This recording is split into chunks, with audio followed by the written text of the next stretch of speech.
En este momento, damos paso a la conferencia intitulada Competencias y Ciudadanía Global Jurisdiccional, que será disertada por el doctor Jorge Jiménez Martín, a quien recibimos con un fuerte aplauso.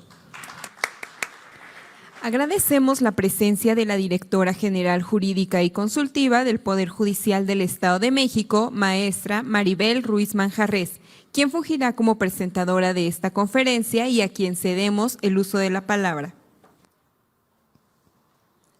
Buenas tardes, tengan todas y todos ustedes. El Poder Judicial del Estado de México, a través de la Escuela Judicial, me ha distinguido con el honor de presentar la conferencia de un destacado jurista, incansable promotor de la formación judicial en España y otras partes del mundo.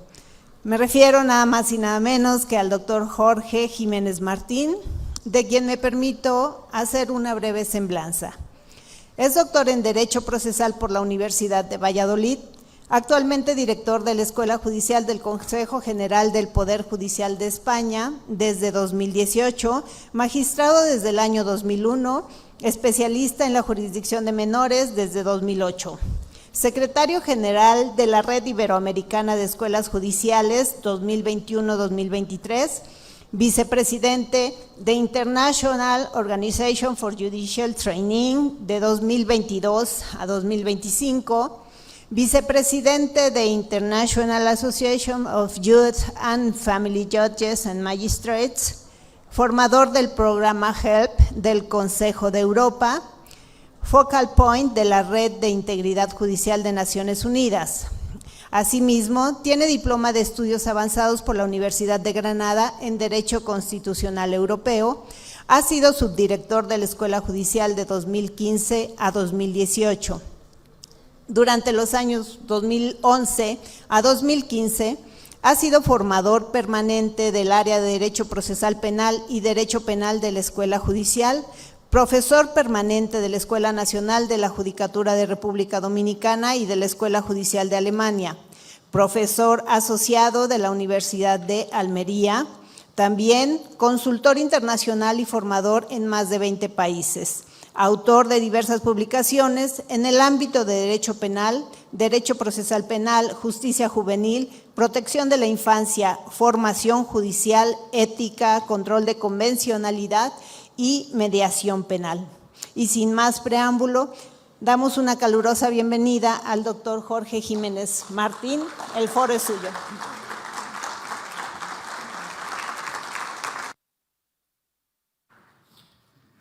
Muchas gracias. Buenas tardes a todas y a todos. Y en primer lugar, pues unas palabras de agradecimiento al doctor Jaime López Reyes por la invitación a venir a esta reconocida Escuela Judicial que tan buenos recuerdos me trae, con la que he compartido muy buenos momentos desde hace muchos años y que hacía ya unos 6 años que no tenía la suerte de visitar. Es una escuela referente en todas las escuelas por lo bien que se trabaja aquí y porque sirve de modelo a muchas escuelas. Para mí es un honor estar aquí. Yo quería, además de darles las gracias, felicitar a los que hayan venido después de la comida.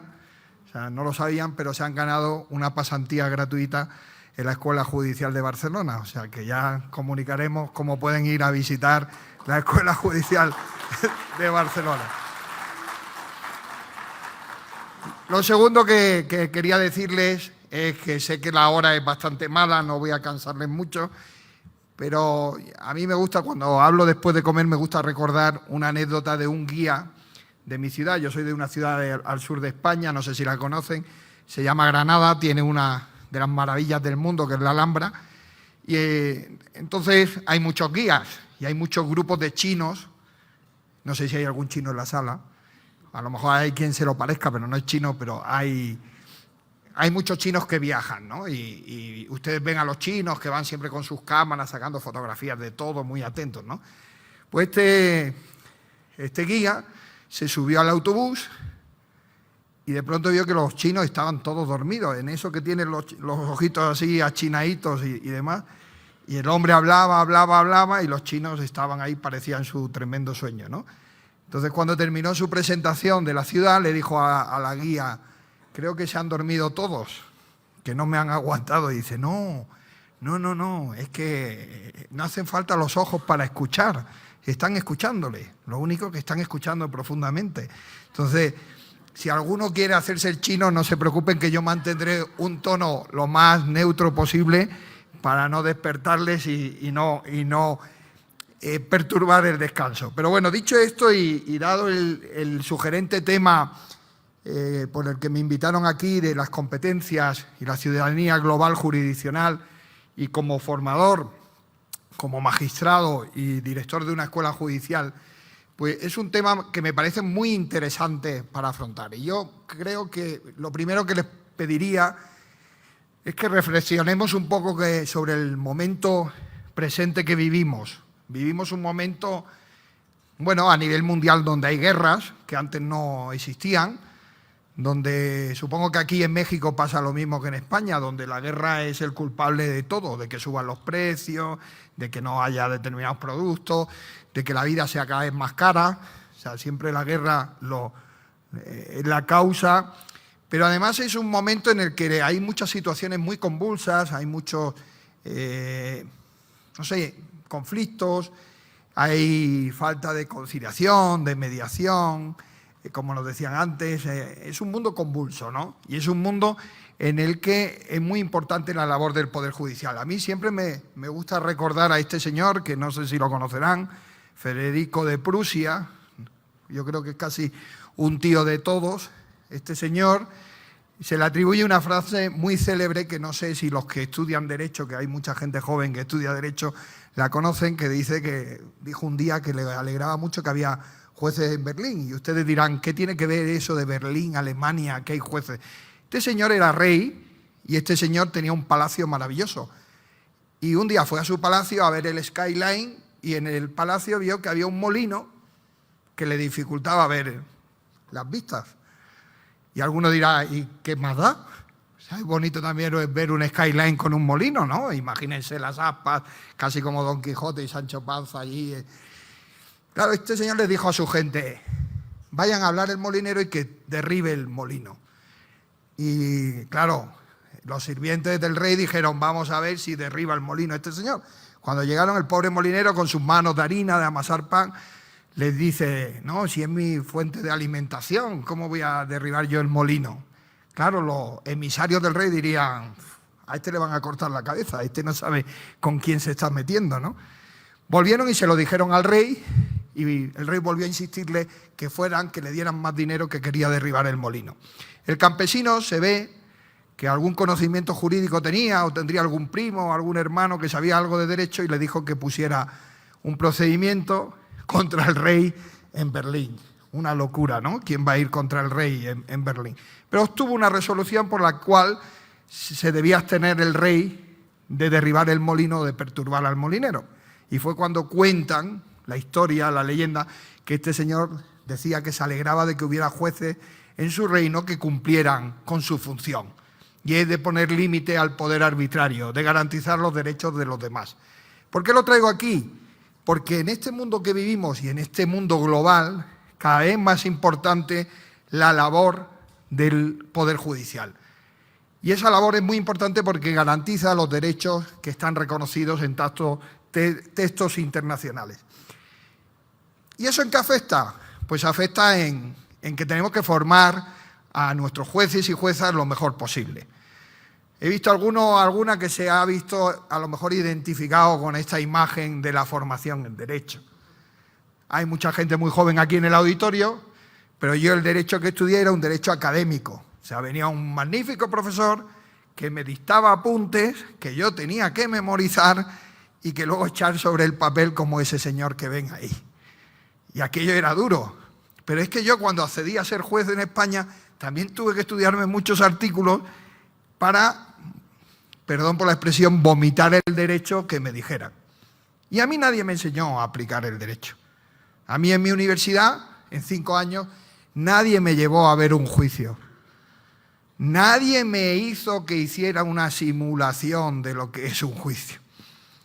Con lo cual, no sé, bueno, sí lo sé porque yo doy clases ocasionalmente en alguna universidad y sé la experiencia española, no sé si esto ha cambiado mucho, pero tiene que ir cambiando más.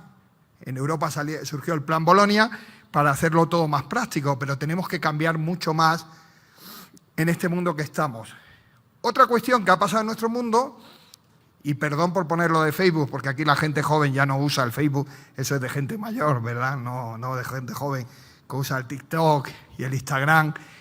Pero con eso me refiero a las redes sociales. Cuando empezamos a ser jueces y juezas, muchos y muchas, no existían las redes sociales. Uno se iba a un sitio, a un pueblito, al juzgado del pueblito más pequeño que hubiera en México o en España, y lo que pasaba allí no se enteraba absolutamente nadie. Y hoy nos estamos enterando en tiempo real de lo que ha dicho un juez o una jueza o un abogado, de lo que ha pasado en cualquier parte del mundo. Y hoy quien tiene que decidir se ve sometido a una crítica constante previa a la resolución, porque si es una persona que ve las noticias que tiene redes sociales, está recibiendo mensajes constantemente, muchos de personas reales y otros de no existentes. Y otro problema que hay es que cada vez se exige más al servidor judicial, al servidor público, una ejemplaridad pública. Ese libro de Javier Gomá es muy interesante. Esa ejemplaridad pública, yo les digo a mis alumnos que son jueces y juezas las 24 horas del día y que no pueden saltarse un semáforo en rojo, o no pueden irse y pegarse una borrachera, o no pueden ir y cuando la policía les detenga por algo decir que son jueces o juezas. La ejemplaridad pública es fundamental. Pero es que el mundo, sin darnos cuenta, para muchos que somos más mayores, se ha hecho global. O sea, el mundo, todo lo que pasa en el mundo nos afecta. Todo lo que pasa en el mundo lo podemos conocer en segundos, en minutos, y va a afectar a nuestra labor, va a afectar a cómo ejercemos la jurisdicción, cómo ejercemos como abogados, cómo formamos a jueces y juezas, tiene que afectar. Y aquí yo traigo una definición de lo que es la globalización de David Hale, que es muy interesante, que dice que es un conjunto de procesos que crean un mundo caracterizado por relaciones y redes humanas cada vez más extensas. ¿Quién me iba a decir a mí hace 20 años que yo iba a poder estar en contacto con mi amigo Raúl en tiempo real y que me iba a mandar una foto de lo que estaba haciendo o de dónde iba o con quién iba en ese momento? También por su elevada intensidad relativa, su alta velocidad y la gran propensión a ejercer impacto en múltiples facetas de la vida social. Esto es lo que ha cambiado. Y muchas veces nosotros estamos pensando solo en el problema nuestro, de nuestra localidad, de nuestro poder judicial, cuando hay muchos otros poderes judiciales en el mundo que tienen el mismo problema y que están buscando soluciones. La economía se ha hecho planetaria, abre las 24 horas los 7 días de la semana. ¿Quién no pide cosas en Amazon y las recibe en tiempo real? ¿Quién iba a saber eso hace mucho tiempo? Las empresas ya no son nacionales, son transnacionales, y aquellos que trabajan en penal saben de qué hablo, lo que cuesta perseguir a alguien porque ya no está en el país, ya está en otro país y ahora me encuentro con las leyes de otro país que limitan otras cosas. O sea, ahí vamos perdiendo. Hay nuevas formas de derecho internacional que van surgiendo, que no conocíamos, hay nuevas estructuras de gobierno y hay problemas que son globales, como la guerra, el cambio climático, los abusos sexuales se dan en todos sitios, el hambre, son problemas globales a los que tenemos que dar una respuesta global. Naciones Unidas nos señala el camino con los Objetivos de Desarrollo Sostenible, que ya los conocen y los habrán visto, pero yo creo que cada vez, y este es el título de la conferencia, podemos hablar o tenemos que ser conscientes de que existe una ciudadanía global. Ya no somos solo ciudadanos de Toluca. Somos ciudadanos de Toluca, somos ciudadanos del Estado de México, somos ciudadanos de los Estados Unidos mexicanos, somos ciudadanos de América del Norte y de Centroamérica, somos ciudadanos del mundo y tenemos problemas que nos afectan. Y esto ha hecho cambiar muchas de nuestras actuaciones. Michelle Bachelet, la expresidenta de Naciones Unidas de Chile, Dice que la ciudadanía global es una ciudadanía que trasciende el espacio de lo nacional, se sustrae de un ámbito identitario y o territorial específico y abraza una ética global en constante desarrollo. Ese es el nuevo concepto. Y ese nuevo concepto, los que somos más mayores lo hemos ido adquiriendo pues a través de viajar, a través de salir. Cuando uno sale y viaja, conoce nuevas experiencias, conoce nuevos mundos, nuevas sociedades. Si encima uno lee un poco la prensa o ve sus noticias, conoce las realidades de otros mundos, que son muy similares a las nuestras, y conoce soluciones, problemas distintos. No sé quién decía que hay dos formas digamos, de mejorar en tu conocimiento y en tu cultura y en tu desarrollo personal y profesional. Una es a través de la lectura, leyendo, metiéndote en ese mundo imaginario que te da el escritor, y otra es viajando, conociendo. Las personas que leen y viajan son personas con mucha más cultura que los que no lo hacen. Y cada vez más hay una sensación de ciudadanía global, de pertenencia a algo más grande que lo mío, ¿no? En el caso europeo tenemos la Unión Europea, como luego veremos, pero el concepto pleno de ciudadanía, dice Adela Cortina, se integra de un estatus legal, un conjunto de derechos y un estatus moral, un conjunto de responsabilidades y también una identidad por lo que una persona se sabe y siente perteneciente a una sociedad. También dice Silveira Gorski que la ciudadanía, para no ser excluyente, debe ser progresivamente desnacionalizada, desterritorializada y democratizada, y pasa a fundarse en criterios respetuosos con la dignidad humana, la igualdad de derechos y el respeto por las diferencias. ¿Por qué? Porque nuestro mundo ha cambiado, nuestros problemas son globales. O sea, hemos descubierto con la pandemia que lo que pasa en China nos va a afectar, y nos afectó antes de lo que pensábamos. Y hemos descubierto que al final somos ciudadanos del mundo, y que a mí cada vez me importa más lo que pasa en Estados Unidos y a qué presidente eligen, o lo que pasa en España o lo que pasa en Ucrania. Y eso tiene unas consecuencias, o debe tener unas consecuencias en el proceso de formación. ¿Qué nos ha traído la globalización? Nos ha traído un fenómeno de diálogo de tribunales. Antes lo que dictaba un tribunal se quedaba en ese territorio. Ahora ya, si uno analiza los poderes judiciales, cada vez interesan más las resoluciones de otros tribunales. Y no estoy hablando solo de la Corte Interamericana de Derechos Humanos, o el Tribunal Europeo de Derechos Humanos, o la Corte Africana de Derechos Humanos. Las sentencias que puede dictar la Suprema Corte de Justicia de México interesan por la ponderación de derechos, interesan por lo que aportan a esa ciudadanía global de reconocimiento de derechos. Lo mismo que las sentencias del Tribunal Constitucional de Colombia, lo mismo que las sentencias del Tribunal Supremo de los Estados Unidos. Eso ha cambiado, y para aquellos que os estáis formando hay que ser consciente de que nuestra mentalidad tiene que ser más global, de que tengo que irme a estudiar, tengo que irme a leer, tengo que irme a conocer y a desarrollar competencias mucho más amplias. La delincuencia se ha hecho transnacional. Aquí en Europa está teniendo mucho éxito un instrumento cooperativo que son los equipos conjuntos de investigación, y esto es algo que ha traído la globalidad. Nosotros, si en Europa tenemos delincuentes que trabajan en España, en Italia, en Francia, en Finlandia y en Suecia, se constituye un equipo conjunto de investigación y cada uno investiga en su país la parte de la banda organizada que se está desarrollando en su país. Pero están en perfecta coordinación, o sea, están luchando contra esa delincuencia transnacional desde una perspectiva más global que la nacional. Ha aumentado la cooperación, ha aumentado la comunicación, y otro fenómeno que ha traído la globalización, la ciudadanía global, es la multiculturalidad. Nuestras sociedades son cada vez más multiculturales, en lo religioso, lo cultural, en la procedencia de cada uno de los que conforman esa sociedad. Y eso hay que tenerlo en cuenta. Un ejemplo para nosotros los que somos europeos lo constituyó la creación de la Unión Europea. Cómo todos esos países crearon un estatus como es la ciudadanía de la Unión Europea.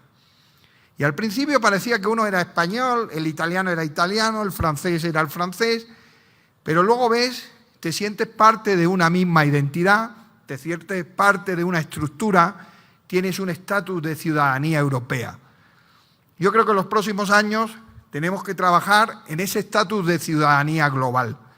Esa ciudadanía global donde yo, juez de España, con mi resolución puedo tener un impacto a nivel global, porque puedo resolver un problema que se da en mi territorio más cercano.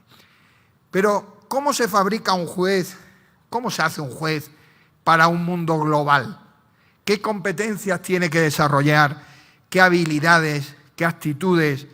Que a mí, como director de una escuela y formador, es lo que me preocupa.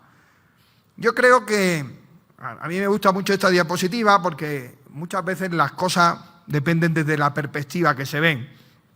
Si uno ve esa torre desde arriba, piensa que está yendo en círculos. Y muchas veces lo que necesita es cambiar la perspectiva. Y yo creo que en nuestras instituciones, ya lo decía antes mi amigo Gianluca, tienen que ir cambiando ese enfoque y hacia a una formación mucho más global de aquellos que van a desempeñar la jurisdicción. El camino es muy complicado, nadie les va a decir que sea fácil. Además, yo creo cada vez más en una feminización de la justicia, por eso pongo a esa mujer que si ven en la sombra parece Superwoman ahí con la capa, esa mujer que va a ser la protagonista de los poderes judiciales. En España ya son el 60%. En los nuevos jueces que se incorporan, las mujeres son el 75%. O sea, en ese camino de empezar, o sea, hay una meta y la meta cada vez se ve más lejana y nos invita a seguir participando. Va a haber momentos de crisis, va a ser difícil, pero o sea, hay que empezar a caminar. Porque ya hemos aprendido muchas cosas con la pandemia. No sé si lo pensaron en algún momento, porque la pandemia en el espacio iberoamericano, del que tengo la suerte de conocer y ser secretario de la red iberoamericana, hizo que nuestras instituciones de formación en un año progresaran lo que si no había venido la pandemia hubiéramos tardado 15 o 20 años en progresar.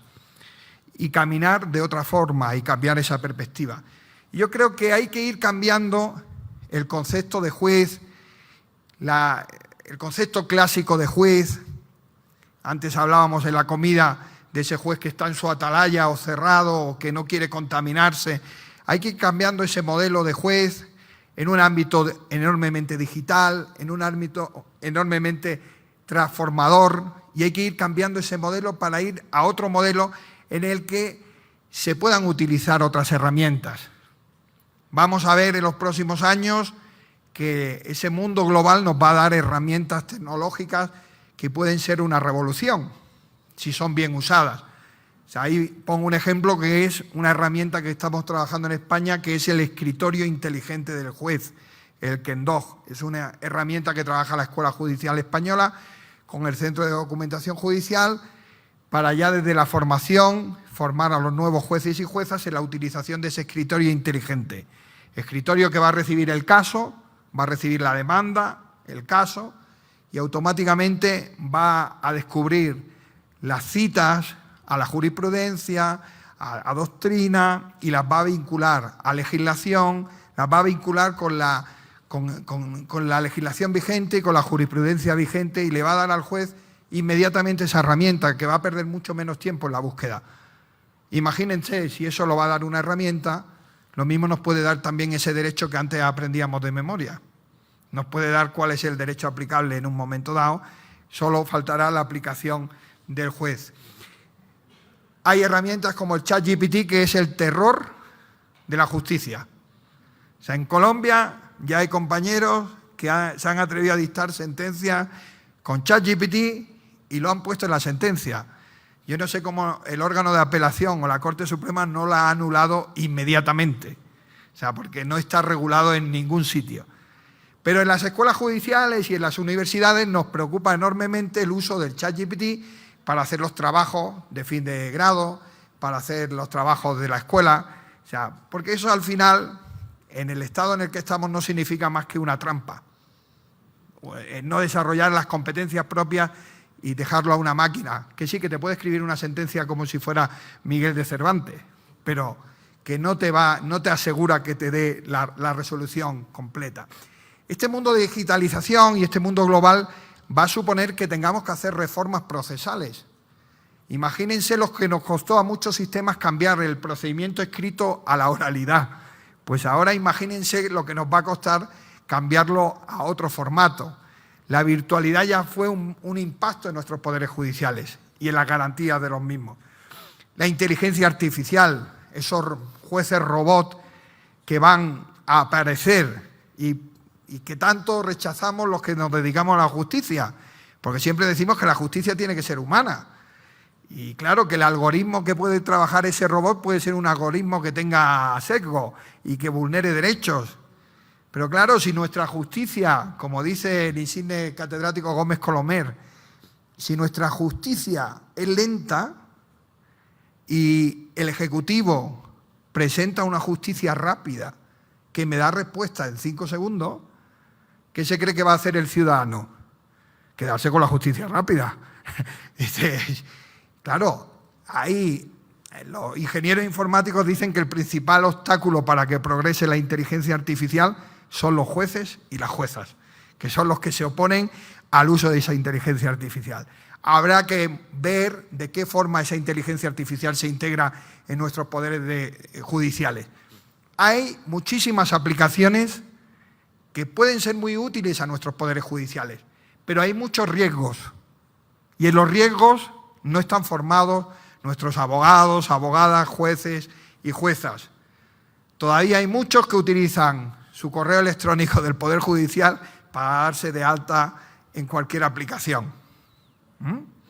Hace poco el director del Centro de Documentación Judicial de España nos contaba que había detectado que dentro de los 5.636 jueces que hay en España había un grupo muy activo de jueces, en torno a 100-150, que pertenecían a un grupo de senderismo y se habían inscrito en el grupo de senderismo con la dirección del Poder Judicial.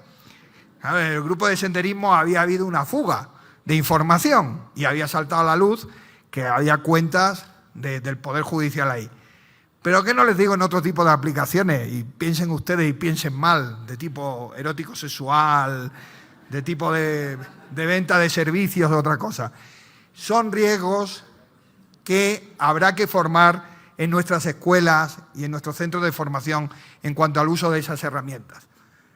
Otro de los problemas que va a enfrentar nuestro grupo, nuestra ciudadanía global y nuestra situación global va a ser la posible fractura de nuestra sociedad. O sea, y el aumentar las diferencias y el no permitir una igualdad de acceso a la justicia. O sea, hay experiencias en muchos países de modernización, de digitalización de los tribunales, cuando a lo mejor en ese mismo país hay un 40% de tribunales que no tienen una sede digna y no tienen ni un ordenador en la sede para desarrollar su trabajo. Yo creo que a veces estamos construyendo la casa por el tejado y tenemos que asegurar el acceso a la justicia de nuestra población antes que enamorarnos de aplicaciones informáticas, de digitalizaciones, de plataformas, porque hay una brecha digital muy amplia y aquí hay gente muy joven que sois digitales desde el principio. Yo creía que era un poco aventajado digital y cada vez veo que soy más analfabeto porque van surgiendo aplicaciones y es muy difícil de estar al día con esas aplicaciones.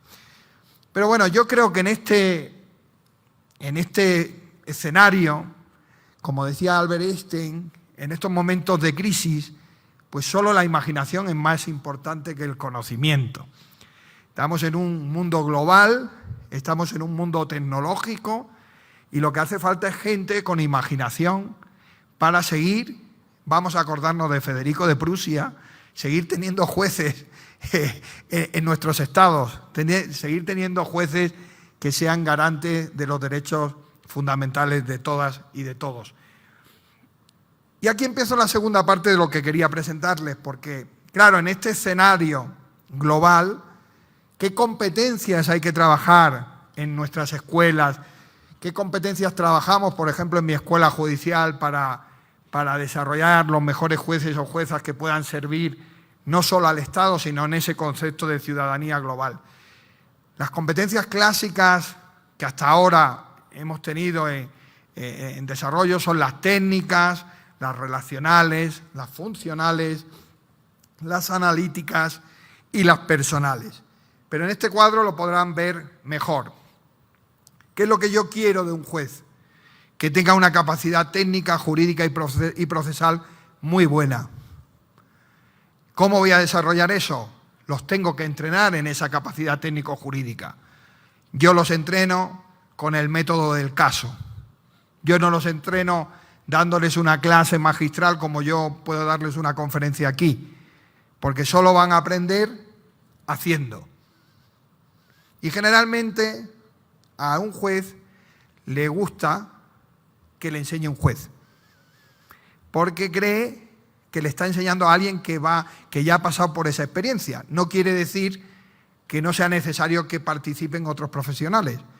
En nuestra escuela judicial, cada año que tenemos formación inicial, contamos con 700 profesionales de distintas disciplinas para formar a los jueces y juezas en distintos ámbitos. Pero en lo que es la formación diaria, contamos con jueces, juezas, fiscales y algún académico que nos da también, nos cierra el círculo, porque creo que ese es el binomio o el trinomio perfecto. Pero esa capacidad técnico-jurídica la tengo que entrenar. Y la tengo que entrenar haciendo. Y la tengo que entrenar con los casos más frecuentes que se vayan a resolver. Con casos que ya estén resueltos. Con casos secuenciados, que yo vaya dando poco a poco. Nosotros hacemos una experiencia que es el juzgado virtual.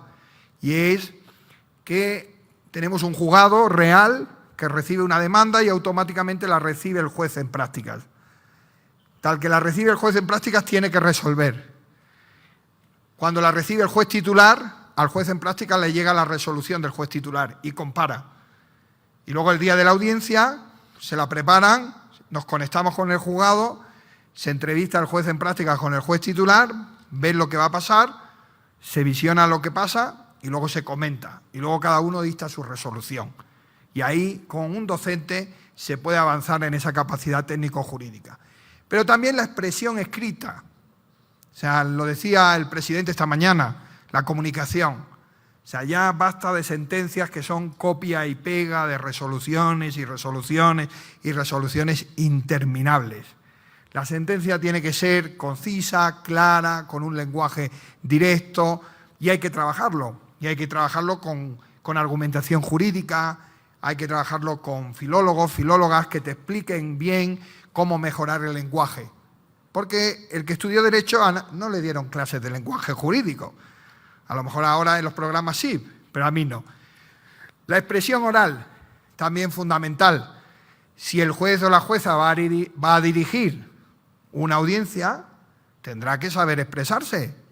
Tendrá que saber decir, buenos días, vamos a dar comienzo a la audiencia. O no, dice, ¿no? Y al final, ¿qué pasa? Nadie contesta, no. O sea, el juez tiene un papel, un liderazgo, y tiene que saber dirigir esa audiencia. Para ello, expresión oral, talleres de expresión oral, taller de comunicación. O sea, nosotros también trabajamos mucho esa comunicación con la televisión española, hacen prácticas de cómo dar una conferencia, de cómo presentar un caso en 15 minutos, de cómo dirigirse a un auditorio, se les graba con cámaras de televisión para que luego lo vean. Hay que trabajar eso. Pero luego hay que trabajar otra serie de competencias que antes no trabajábamos, que se creían que eran menos importantes, como son la gestión del conflicto, la escucha activa, la empatía, el trabajo en equipo, que es fundamental, y la dirección de personas y equipos. Antes, esto, hasta hace 15 años, esto eran materias que a un juez no le afectaban. Y hoy, si miran los programas de las principales escuelas, son las materias principales, son las que no se enseñan de otra forma. Y cada vez va a ser más, porque el derecho lo puedes buscar, tienes herramientas para buscarlo. Luego las funcionales, fundamental, cómo se planifica y se organiza el trabajo. Y eso hay que hacerlo desde la práctica, trabajando un tiempo en un tribunal y viendo cómo se planifica y teniendo tú la experiencia de planificarte la agenda y teniendo un tutor que te dé la devolución de cómo lo estás haciendo. La toma de decisiones, ¿dónde se ve una jueza o un juez que no sepa decidir? Yo siempre, cuando vienen las nuevas generaciones de jueces y juezas, cuando empiezan a hablarle y hay alguno que dice, ay, no sé qué decidir, digo, vete de aquí, porque te vas a tirar toda tu vida decidiendo. Si no sabes decidir, te has equivocado de función. Tienes que tomar decisiones y tienes que motivarlas. La gestión de la información. Es muy importante saber gestionar la información. Y en eso, y perdón por la gente más joven, nos hemos acostumbrado a tenerlo todo en el YouTube. Voy a buscarme un vídeo que me explique esto y con esto ya me guío. Y me he acostumbrado a gestionar mi comunicación con abreviaturas en el WhatsApp, que luego cuesta mucho gestionar la información. Nosotros trabajamos con expedientes grandes y con trabajo de síntesis. La primera prueba que hacen los jueces y juezas en prácticas en España es un trabajo de síntesis. Se le da material de más de 500 páginas sobre un tema y tienen que hacer un informe de 3 carillas, en 4 horas. No se imaginan el drama del primer día, llorando, me equivoqué de trabajo, me voy a suicidar, no puedo. ¿Cómo voy a reducir 500 folios en 4 carillas o en 3 carillas?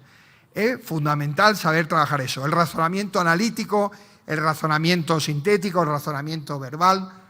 Fundamental es esa argumentación y trabajar cómo se valora la prueba y cómo se razona. Y luego las personales, la confiabilidad y la integridad, la ética, la flexibilidad y luego aprendizaje permanente, comprensión global e integración social. El juez, la jueza tiene que estar en el mundo, tiene que saber el alcance de sus decisiones y de los problemas que tiene que resolver. Eso forma parte de la ciudadanía global. Y si nos faltaban competencias, en los últimos años nos llegó la tecnología y la tecnología ha hecho que se multipliquen nuestras competencias. Y ahora hablamos de la competencia informática, de alfabetizaciones múltiples, de la competencia tecnológica, de la ciudadanía digital y la competencia cognitiva. De pronto llegaron muchas aplicaciones y ¿qué ha pasado en muchos poderes judiciales? Que muchos se fueron, se retiraron cuando hubo que enfrentarse a la máquina. Dijeron, esto es muy difícil, que a la gente más joven le sorprendería eso, que se tirara la toalla con lo fácil que es. Pero hay nuevas competencias y se está trabajando en esas áreas de competencias. Y aquí me gustaría detenerme en algunas. Competencias relativas a la informatización y alfabetización de datos. Saber navegar, buscar, filtrar datos, información, contenido digital, saber evaluar esos datos, esa información y contenido digital y cómo gestionar esos datos, cómo organizarlos, cómo almacenarlos, cómo recuperarlos. Todo eso hay que entrenarlo ahora en las escuelas judiciales. O sea, hay que saber desde el primer minuto utilizar las herramientas digitales. Y para entrenarlas hay que ejercitarse y hay que practicarlas, hay que entrenar como el que quiere correr una maratón. O sea, tendrá que correr mucho y entrenar mucho para poder terminar el día la maratón. Luego, la comunicación y la colaboración. Hay competencias de interacción a través de las tecnologías digitales, saber cómo interactuar. En España el Ministerio de Justicia está desarrollando aplicaciones para práctica de periciales o de testificales de forma virtual. Hay que saber, no puede ser que aparezca allí uno, como vieron el vídeo que se hizo viral en la pandemia, con la cara de un gato, el abogado americano que estaba delante del juez y era un gato porque se lo había puesto su hija y el hombre solo le decía al juez que yo no soy un gato y solo se veía allí un gato. O sea, hay que saber usar esas herramientas, hay que saber cómo compartir los datos a través de las tecnologías digitales, hay que saber participar en la ciudadanía a través de las tecnologías digitales, cómo participar, qué riesgos tiene la parte ética, cómo colaborar a través de las tecnologías digitales, cómo estar al tanto de las normas conductuales, cómo gestionar la identidad digital, eso que tan anecdóticamente les decía, de dar la dirección de del Poder Judicial o identificarse como juez, como jueza, como abogado en una red, saber en qué herramientas y en qué servicios digitales. Luego, la creación de contenido digital, cómo desarrollar contenidos digitales. Una anécdota. Nosotros hemos hecho la transformación digital en un tiempo desde la pandemia hacia adelante. Y la media de edad del Poder Judicial español está en unos 55 años. 54, 55 años. Esta herramienta digital ha hecho que cualquier magistrado o magistrada tenga que usar la firma digital para cualquier documento. Nosotros hacemos muchas actividades de formación y esas actividades de formación tienen derecho a unos viáticos y a unos pagos. Y se exigió que se pusiera con firma digital. El que tiene la firma digital y la gestiona sabe que esto se hace en 30 segundos, que es facilísimo. No se imaginan la de compañeros y compañeras que fueron incapaces de firmar un documento digital porque no tienen el desarrollo mínimo de esas habilidades digitales, y perdiendo ese dinero y ese reintegro. Luego los derechos de autor y las licencias, la programación y luego todo el tema de seguridad, la protección de dispositivos. Nosotros en este tiempo, en formación, hemos descubierto que hay muchos magistrados y muy importantes que tienen su computadora y tienen su contraseña en un POSIT delante de la computadora. Claro, cuando le dices, ¿qué haces con tu contraseña aquí? No, es por si se me olvida. Dice, ya, pero cualquiera puede entrar por ti, porque, no había caído, porque ¿quién va a entrar a mi computadora? Bueno, si eres el juez o la jueza de un caso importante, o tienen 00000 de contraseña, ¿no? Entonces hay que desarrollar eso, la protección de esos datos, la protección de la salud y el bienestar, la desconexión tecnológica que es tan necesaria, incluso la protección del medio ambiente, toda la resolución de problemas técnicos que puede dar, la identificación de necesidades, el uso de tecnologías digitales creativas, la identificación de brechas en la competencia digital, son competencias que se han ido desarrollando, pero nuestra escuela hermana en España de la Fiscalía se ha hecho un desarrollo de competencias muy interesante para los servidores judiciales, que se refieren a derechos y deberes digitales, el entorno de justicia digital, la accesibilidad y la atención a la ciudadanía, por eso que les decía del acceso a la ciudadanía al nuevo ámbito digital, la transformación digital y la gestión del cambio y la seguridad y sostenibilidad. Son los 5 bloques que suponen y sostienen el desarrollo de una serie de competencias digitales muy parecidas, porque lo digital ha llegado ya para quedarse en nuestros poderes judiciales y hay que gestionar el trabajo en remoto, la desconexión, todos los temas de seguridad, todos temas de cómo formar para la gestión del cambio, porque nuestras organizaciones cuentan con mucha gente que si no la formamos y desarrollamos y entrenamos esas competencias, no van a ser capaces de sostener ese cambio y esa transformación tecnológica que pretendemos. Por eso es muy importante el desarrollo de todas esas competencias en este marco global. Pero hablaba de una ciudadanía global, hablaba de nuevas competencias y creo que es obligado hablar de cómo seleccionamos a los jueces. En este nuevo mundo, en esta nueva ciudadanía global, lo mismo tenemos que repasar los sistemas de selección de jueces y juezas que tenemos en nuestros países. Y lo mejor un botón de muestra, o sea, el mío propio. Nosotros tenemos un sistema muy memorístico. Y si es muy memorístico, ¿qué competencias desarrolla? A mí que me interesa que un juez o una jueza, si tiene herramientas de inteligencia artificial, se sepa el derecho de memoria. A mí me gustará contemplar otras habilidades y tendremos que reflexionar sobre cómo cambiar los sistemas de selección, cómo mejorar esos sistemas de selección. La formación inicial, que es otro de los buques insignia y de las cosas importantes de este tiempo y de esta ciudadanía global. Si yo selecciono jueces, para mí y para muchos países, y en Europa está muy consolidado, es muy importante recibir una formación inicial. Ahí tiene una foto de mi escuela, esa que se han ganado algunas y algunos una pasantía, tiene hasta piscina que se puede ver ahí y tal, o sea que es una maravilla ahí en el bosque. Bueno, esa formación inicial es obligatoria y aquel que accede a la carrera judicial tiene que tener 2 años de formación obligatoria. Y en esa formación lo que pretendemos, o lo que debe pretenderse, es dar una formación especializada, integral, es decir, no solo jurídica, y de la máxima calidad, porque estás preparando a aquellos jueces de Berlín que decía Federico de Prusia. Tú estás preparando a quienes van a ser garantes de nuestros derechos, y tiene que ser de la máxima calidad. Y tiene que ser una formación en competencias, que contemple conocimientos, habilidades y actitudes. Y luego volveré sobre ese aspecto para finalizar.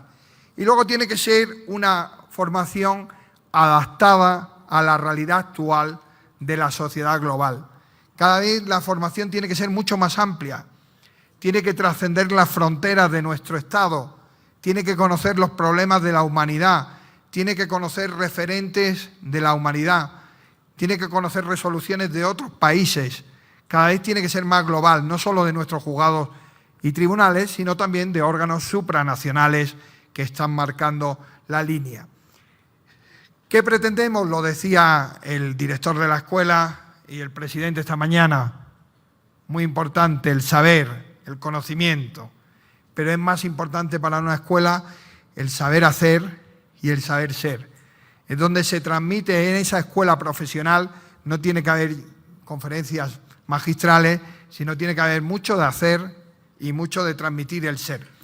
Por eso las fases ideales, y aquí yo creo que hay muchos ejemplos en nuestros países que están haciendo en esa formación inicial esa fase, sería una fase inicial, teórico-práctica, sobre el método del caso, de acercarse a cómo resolver los casos, a cómo se simulan las audiencias, a cómo se hace de juez, para luego pasar a una fase de prácticas tuteladas, una fase en la que uno está con un juez o una jueza y aprende el oficio, como cuando uno aprende a manejar, igual.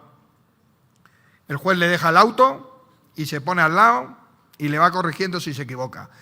Y luego habría que incluir, que la escuela francesa lo hace, una fase que yo llamaría de ciudadanía global, de que esa persona que va a ser juez o jueza tenga una experiencia de 2, 3 meses, 4 meses en otro país, en otro lugar, en el ámbito jurídico, pero conociendo otras realidades. Nosotros lo hacemos con estancias más cortas, visitas a las instituciones europeas, visitas a otras escuelas a través de la red europea, pero es fundamental que la escuela no se quede en su ombligo, que no se quede en su ámbito, sino que conozca las realidades de otros países, porque así viajando uno abre la mente y abriendo la mente uno transforma y garantiza los derechos mejor. Esa ética judicial de carácter global que nos marca la Red de Integridad Judicial de Naciones Unidas, los principios de Bangalore, o en el ámbito iberoamericano la Comisión de Ética Iberoamericana, con esa última obra que la Escuela Nacional de la Judicatura de la República Dominicana ha publicado y está en abierto, que son comentarios a los dictámenes de la Comisión de Ética Iberoamericana. Comentarios de personalidades de todo el ámbito iberoamericano, que son muy interesantes. Las estancias de trabajo son muy importantes para quien va a ser juez, jueza, servidor público. Conocer cómo funcionan las otras instituciones desde dentro. Para nosotros es muy importante que aquel que va a ser juez o jueza pase una semana en prisión, en un reclusorio, y conozca cómo entra un preso y conozca lo que piensan los presos de su juicio. Es muy importante. O que trabaje con un abogado o con un fiscal o con la policía o con las unidades de salud mental o con los médicos que hacen los trasplantes de órganos o con los medios de comunicación para ver cómo actualizan una noticia. Para nosotros, esa ciudadanía global que queremos transmitir hace que el juez o la jueza tenga que ir a todos esos ámbitos donde se va a relacionar y que conozca las carencias y necesidades que ahí se ponen de manifiesto. Pero también me parece interesante que en ese periodo de formación haya simulaciones de audiencias, que esas simulaciones cada vez sean más complejas. Nosotros utilizamos actores, actrices, que ponen en conflicto y en una situación crítica a ese juez o a esa jueza. Porque hay que entrenar, porque si tú quieres salir bien de una audiencia complicada donde se suscite un incidente, tú tienes que entrenarlo, tienes que practicarlo y tienes que entrenar esa calma para saber con las herramientas que te han dado en la formación salir de esa situación. Pero luego en esa ciudadanía global yo creo que hay materias que son muy interesantes y que son obligatorias, y es la protección de los derechos humanos. Para nosotros eso es transversal, no solo la protección a nivel nacional con nuestra Constitución, sino a nivel de la Unión Europea, con la Carta de Derechos Fundamentales de la Unión Europea, o a nivel del Consejo de Europa con la Convención Europea de los Derechos Humanos. Y ahí, para nosotros es muy importante formar a jueces y juezas en igualdad y no discriminación, en independencia judicial e imparcialidad, el derecho a un juicio justo, también en libertad de expresión y derechos de la personalidad, discurso de odio o derechos fundamentales en una sociedad plural. Y traigo aquí, y me alegra que haber coincidido con Gianluca, el programa GEL de Derechos Humanos. México es un país observador del Consejo de Europa desde el 1 de diciembre de 1999. Y seguramente no lo saben o no lo conocían, yo no lo sabía hasta el año 2015, que el Consejo de Europa tiene un programa de formación online muy interesante, muy interesante, que es gratuito y que cualquier persona se puede matricular y hacer los cursos formativos que quiera. Y luego tiene su título de ese Consejo de Europa. Y esos cursos son los cursos HELP. Entonces, si uno entra a la página del Consejo de Europa y se va a donde ponga la pestaña HELP, se abre una cuenta y encontrará allí, creo que más de 60 o 70 cursos en inglés, en francés, en español, en italiano, en ruso, y puede hacer el curso que quiera. Y lo puede hacer durante el tiempo que quiera. Son cursos de autoaprendizaje. Nosotros hemos incluido dentro de nuestra malla curricular 3 de esos cursos como obligatorios en la formación inicial, que son la introducción al Convenio Europeo de Derechos Humanos, violencia sobre las mujeres y trata de seres humanos. Pero hay miles de cursos ahí. Hay ética, deportes, y es un ámbito que es gratuito y que lo tienen a su disposición y cualquiera lo puede realizar y añadírselo a su currículum. Y voy a ir centrándome un poco más para finalizar. En ese curso de formación, si lo ven ahí, el porcentaje de dedicación que tenemos son unas 2.125 horas. Y desde hace 3 años ese curso está acreditado como un máster oficial en el ejercicio de la función jurisdiccional. Si ven, todos los ámbitos que le decía, las simulaciones, la docencia ordinaria, el método de caso, la estancia, están en un nivel de carga docente similar, en torno al 20-25%, porque ese es el equilibrio que buscamos. Y una última palabra para un aspecto que yo creo que es fundamental para hacer esa ciudadanía global de la que les hablaba, que son las redes que están a nuestro alcance.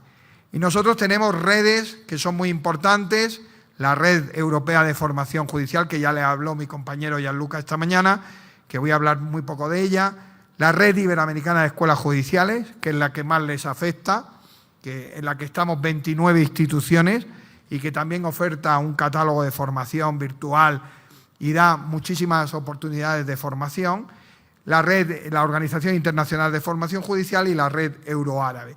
En la red europea nosotros hemos conseguido hacer intercambios de jueces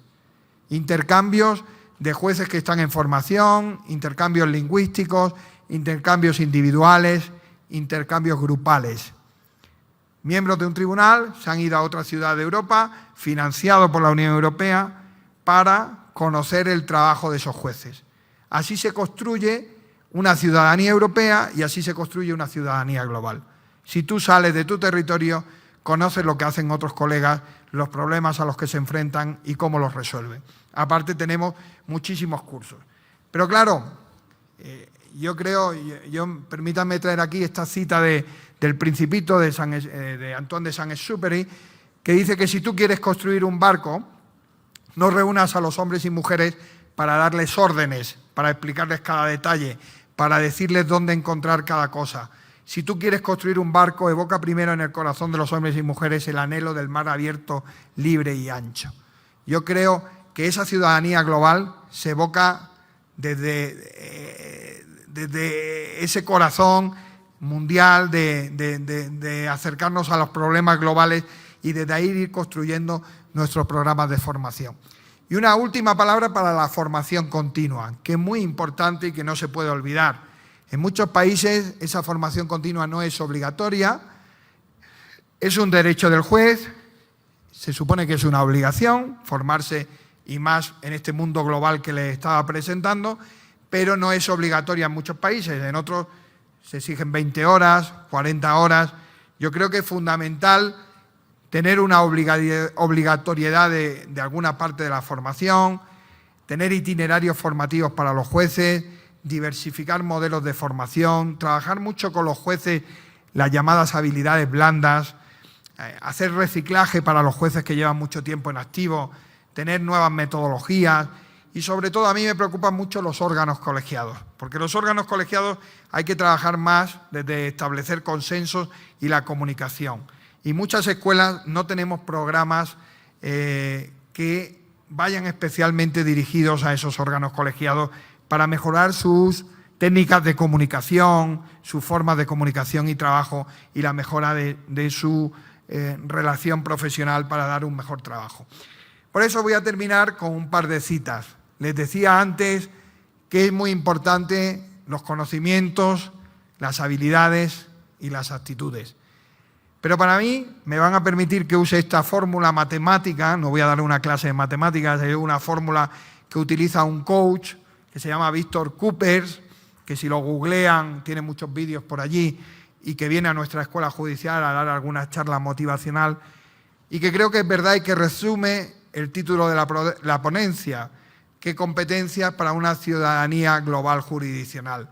Yo creo que una ciudadanía global jurisdiccional requiere la C de conocimientos, hay que tener conocimientos, los conocimientos suman, la H de habilidades, hay que tener habilidades, los conocimientos y las habilidades suman, pero lo que multiplica y transforma es la A de actitud. Si no se tiene actitud, me da igual los conocimientos y las habilidades. Una ciudadanía global requiere de servidores y servidoras públicos con mucha actitud, con conocimientos y habilidades, pero donde lo principal sea la actitud de transformación, la actitud de garantizar esos derechos, la actitud de que podamos decir que sigue habiendo jueces en Toluca, en Nápoles, en Zacatecas, en Madrid o en cualquier sitio del mundo. Y eso es fundamental en formación.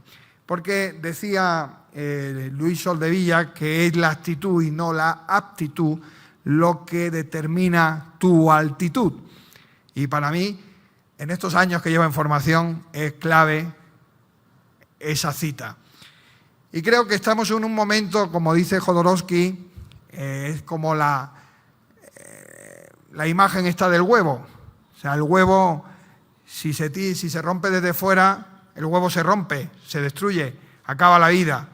Sin embargo, si el huevo se rompe desde dentro, es lo que nace una nueva vida, es lo que comienza una vida desde ese interior.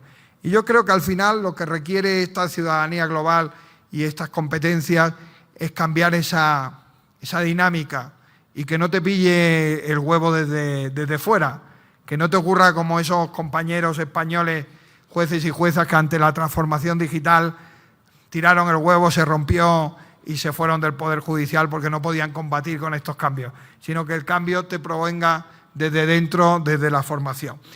Y termino con esta cita de Fernando Pessoa, que es un literato portugués que creo que es especialmente interesante para estos momentos que vivimos. Dice Fernando Pessoa que llega un momento en que es necesario abandonar las ropas usadas que ya tienen la forma de nuestro cuerpo y olvidar los caminos que nos llevan siempre a los mismos lugares. Esa ropa, al final de tanto ponérnosla, se amolda a todo, ¿no? Y siempre vamos a los mismos sitios. Es el momento de la travesía y si no osamos emprenderla, nos habremos quedado para siempre al margen de nosotros mismos. Yo creo que es un momento muy ilusionante para quienes trabajamos en el ámbito jurídico, es un momento de transformación, es un momento en que requiere lo mejor de nosotros y de nosotras y requiere nuestra mejor actitud. Y en ese, recuerde lo de Albert Einstein, en momentos de crisis solo la imaginación es más importante que el conocimiento, ¿no? Y siguiendo a Fernando Pessoa, yo creo que hay que ponerse en marcha, cambiar, transformar, salir de los sitios de confort, de los sitios en la zona de comodidad y seguir con esa transformación día a día. Muchas gracias por su atención y me ha ajustado la hora, así que quedan las preguntas.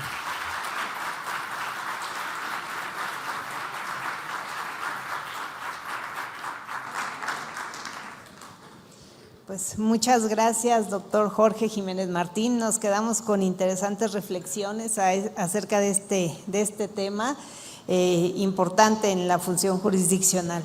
Y creo que nos da tiempo para formular una pregunta que tenemos por aquí, si me permite. Nos señalan, ¿cuáles son las limitantes de la ciudadanía global jurisdiccional y cómo se pueden superar para lograr una mayor inclusión de todos los individuos? Sí, yo creo que la principal limitante es personal. Yo creo que la comodidad es salir de esa zona de confort y no ver más allá. Yo creo que en una ciudadanía global hay que mirar mucho más allá. Hay que salir de tu espacio cómodo, de pensar que lo tuyo es lo mejor, porque lo tuyo no tiene por qué ser lo mejor. Y yo creo que saliendo de ese espacio, conociendo las experiencias de otros poderes judiciales, de otros servidores públicos, vas a encontrar muchas cosas que al final te van a hacer mucho mejor. O sea, porque vas a tener un conocimiento mucho más amplio, global, que va a hacer que puedas transformar en tu ámbito de actuación mucho más. Yo creo que el limitante fundamental es el personal y luego en algunas circunstancias son la imposibilidad de medios para esa salida, ¿no?, hacia otro mundo, ¿no? Pero con lo digital tenemos medios más que suficientes en la red. O sea, hay ventanas al mundo que no se conocen. Los cursos estos de Hale, por ejemplo, conocer la jurisprudencia del Tribunal Europeo de Derechos Humanos es una oportunidad. No lo he dicho, pero la Corte Interamericana de Derechos Humanos, cuyo centro de formación se acaba de incorporar a la red iberoamericana de escuelas judiciales, está trabajando en lo mismo, en cursos de formación que ofrecer en su página web o en la de la RIAEG para conocer la jurisprudencia, para conocer los pronunciamientos de la Corte, para tratar de unificar la aplicación y la garantía de esos derechos. Pues muchísimas gracias, doctor. No sé si existe alguna otra duda, un cuestionamiento. Si no, es así. Le agradecemos muchísimo a nombre de la Escuela Judicial su participación. Ha sido una gran disertación. Muy amable.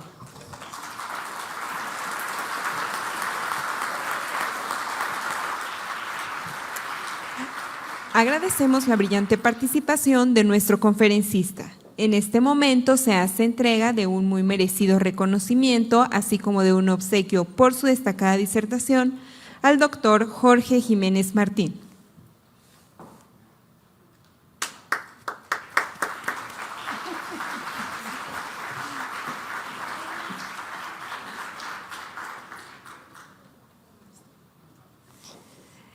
En este momento, la maestra Marta Medina Avendaño, directora de Profesionalización e Innovación Educativa de la Escuela Judicial del Estado de México, hace entrega de un merecido reconocimiento, así como de un obsequio a la maestra Maribel Ruiz Manjarrés por su destacada participación.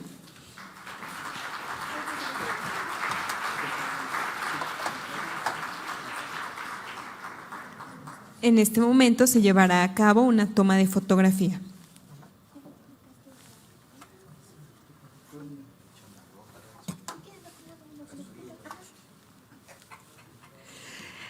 Agradecemos a la doctora Maribel y al doctor Jorge con un fuerte aplauso.